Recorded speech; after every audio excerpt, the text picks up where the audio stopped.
Hello guys, good morning. Ito, magpapalit tayo ngayon ng baterya ng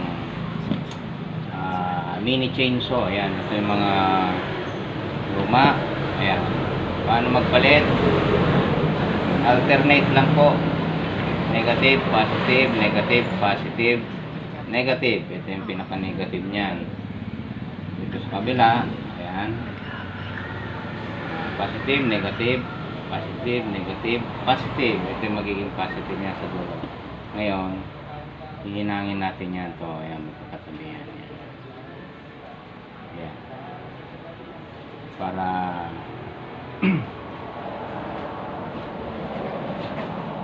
maging okay na siya. Kasi yung dati, ewan ko bakit kinalawang. Pinabayaan siguro ng may-ari sa labas. Ayan, nababasa siguro. Ito. Kaya may ganitong battery pack nyo sa mga impact drill. Ito, may ginawa rin akong impact drill. Ayan. Pinalitan ko na rin siya. Ayan, okay na. Diba? Impact drill to.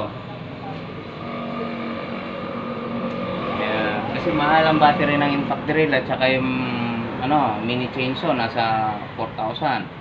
Ito, gagastos ka lang ng mahigit 1,000. Nakatipid ka na. O, diba? Kaya sa mga makakapanood ko, like at paki-subscribe na rin po para magkaroon naman ako ng followers. Paki-follow lang po. Salamat.